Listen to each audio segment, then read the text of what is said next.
Hola, seguimos entonces con este segundo video donde van a aprender algo de álgebra modular. Es muy introductorio lo que van a ver, pero es lo que necesitan para poder entender los siguientes criptosistemas que vamos a ver a continuación. Empecemos entonces con una definición. ¿Y qué quiere decir entonces que A sea congruente con B módulo M? Que pues es la base del álgebra modular. Entonces decimos que A es congruente con B módulo M si M divide a B menos A, donde A y B son dos enteros y M es un entero positivo. Hagamos algunos ejemplos. Entonces yo sé que si por ejemplo M es igual a 17, entonces yo voy a tener que, por ejemplo, 16 es congruente con 2 módulo 17. ¿Por qué tengo esto? Pues porque 7 divide a B menos A, que es 2 menos 16, que es menos 14.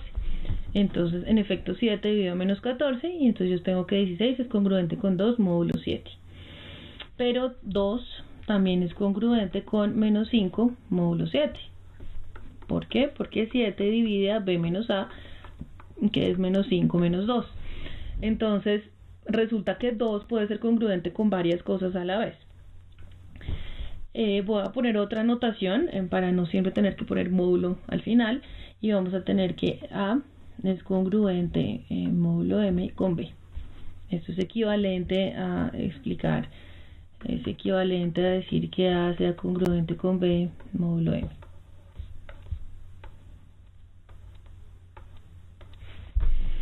Listo. Entonces, ya teniendo esto, vamos a definir ZM, que es el conjunto de todos los elementos menores a M, es decir, entre 0 y M menos 1. Hagamos un ejemplo. ¿Qué pasa si M es igual a 3?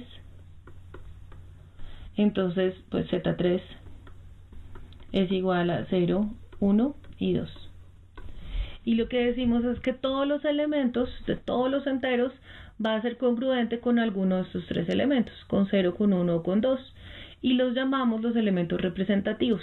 Entonces, 0 en realidad va a ser una clase de equivalencia, el 1 también y el 2 también. Entonces, si yo quiero ver dónde están los elementos del 0, equivalentes al 0, al 1 o al 2, pues entonces el 0, el 1 y el 2, pues evidentemente están cada cual en su clase, pero luego si yo tengo 3, pues yo sé que 3 es congruente con 0 módulo 3, pues porque 3 divide a 3 menos 0, que es 3. Entonces tengo 3. Ahora 4, ¿dónde está? Entonces 4, fíjense que 3 divide a 4 menos 1, entonces yo sé que 4 es congruente con 1 módulo 3. ¿Por qué? Porque 3 divide a 1 menos 4, como lo estábamos viendo ahorita, ¿cierto? Entonces aquí va 4, aquí va 5 y así sucesivamente, ¿de acuerdo? Entonces yo aquí voy poniendo 6, 7, 8 y entonces aquí ya voy a poder poner todos los enteros positivos. ¿Qué pasa con los negativos? Entonces, ¿dónde pongo el menos 1? Entonces, pues yo digo que menos 1 va a estar acá. Miremos si es cierto. Menos 1 es congruente con 2 módulo 3. Veamos si sí. 3 divide a 2 más 1. Pues 2 menos menos 1. Sí, señora. O sí, señor. 3 divide a 3. Entonces, perfecto. Tenemos menos 1. Aquí está menos 2. Aquí está menos 3. Y así sucesivamente. Entonces ya tenemos como todos los enteros van a ser equivalentes a uno de mis elementos en Z3.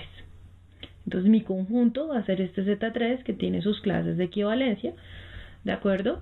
Y entonces ahora, ¿cómo van a ser las operaciones? Entonces, vamos a la siguiente diapositiva. Sabemos que A es congruente con Z, que si A pertenece a Z, existe un único Q y R, que son el cociente y el residuo. Tal que A es igual a Q por M más R, ¿de acuerdo? Donde R pues pertenece a ZM. Eso lo vimos en el colegio. Nosotros en el colegio vimos que si yo tenía A y tenía un M, yo podía dividir A por M, y entonces esto me daba el cociente y el residuo, ¿de acuerdo? Lo que vamos a ver en este momento que es importante es que A es congruente con R módulo M. Esa es la manera de encontrar la clase de equivalencia en la que estoy. Entonces, si yo, por ejemplo, quiero saber 5 módulo 3, entonces yo sé que 5 es igual a, entonces, pues 1 por 3 más 2, y entonces encuentro que en efecto Este es el residuo, entonces que en efecto 5 es congruente con 2 módulo 3. Pues es como fácil porque puse 5, pero si yo pusiera, por ejemplo, 13, entonces yo aquí tengo esto es igual a 3, ¿por qué? 3 por 4, porque 4 por 3 me da 12, ¿cierto? Más 1 para que me dé el 13, entonces yo sé que 13 es congruente con 1 módulo 3. Y este es su clase de equivalencia, su elemento representativo. Y decimos que 13 se reduce a 1 módulo 3, ¿de acuerdo? Ya con todo lo que nosotros vimos, voy a poner aquí una nota, y esta nota que me dice que si M pertenece a los naturales sin el 0, y yo cojo un elemento que está en todos los enteros, yo sé que A es congruente con A más M, módulo M, obviamente porque M es el 0, ¿se acuerdan? Y lo otro que tengo es que si yo hago K por M, eso va a ser congruente con 0, módulo M, porque M es el 0. 3 estaba en la clase de equivalencia de 0. Entonces, ya teniendo esto que nos ayuda a hacer las sumas y multiplicaciones, entonces veamos cómo se definen. Si yo hago A más B módulo M, lo que tengo que hacer es escoger A módulo M, luego B módulo M y luego sacarle el módulo al total, ¿de acuerdo? Lo mismo cuando hago la multiplicación.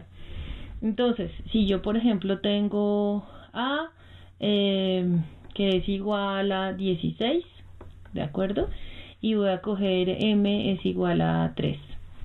Y voy a coger B es igual a 8, ¿de acuerdo? Entonces, ¿qué pasa? Yo voy a tener primero A módulo M, entonces yo sé que A congruente módulo 3, pues es 16, ¿cierto? Entonces 16, que es congruente con ¿qué módulo 3? 3 por 5, 15, entonces el residuo es 1, entonces yo voy a poner aquí un 1. Entonces voy a escribirlo aquí arriba como lo hice. Yo sé que 16 es igual a 3 por 5, este es Q, más 1, y entonces aquí ya encontré mi residuo R. Lo mismo B, entonces es congruente, aquí me faltó el 3, congruente con 3, pues módulo 8, y entonces si yo pongo aquí el 8, esto me va a dar, esto es igual a 2 por... No, perdón, esto es igual a 3, porque estoy en módulo 3, ¿cierto? Entonces es 3 por 2, que me da 6, y me quedan 2. Entonces este es el residuo, y entonces aquí yo voy a tener un 2. Y entonces yo ahora sé que A es congruente con 1, B es congruente con 2, entonces si yo quiero hacer A más B módulo 3, ¿cierto? Entonces eso me da 1 más 2, que esto es igual a 3, pero 3 es congruente con 0 módulo 3. Por eso es importante hacer este último módulo, porque en este caso, por eso escogí este ejemplo, 1 más 2 ya se nos sale y ya no está en Z3. Entonces, fíjense que esto es bien interesante, porque así yo esté multiplicando, esté sumando, el número nunca me va a ser mayor a m-1. Y entonces esto es importante en criptografía porque cuando los números se crecen mucho, después es muy costoso computacionalmente. Y este módulo me permite estar como volver a acotar y saber que nunca me va a pasar de ahí. Entonces, si yo quiero hacer una multiplicación así larguísima, por ejemplo, y entonces yo digo, voy a coger 12.381 a la 72, por ejemplo, ¿cierto? Una potencia. Resulta que 12.000 congruente con 5, módulo 5.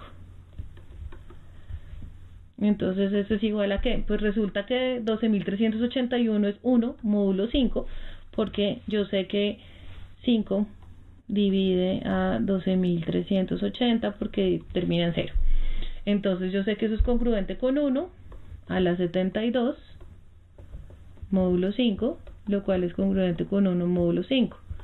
Y lo hice sin calculadora, sin nada. Mientras que si no estuviera el módulo, calcular esto, pues sería costoso computacionalmente, o por lo menos nos tocaría utilizar calculadora, algo, ¿cierto? No es algo que podamos hacer mentalmente. Entonces, de esto se tratan las operaciones. ¿Qué nos hace falta?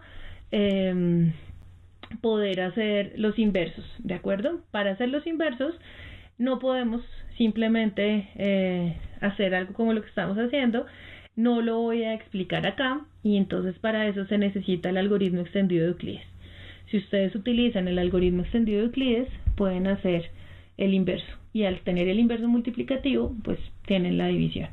Entonces, esto es el algoritmo extendido de Euclides.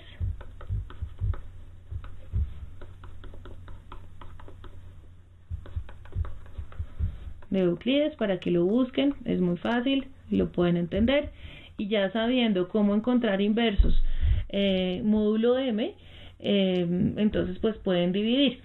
No siempre existen, solamente existen cuando el GCD es igual a 1, es decir, cuando el máximo común divisor entre A y M es 1.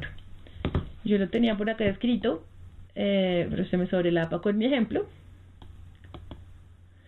Y entonces, ¿qué tengo? Tengo que ZM asterisco, voy a definirlo como el conjunto de todos los elementos invertibles.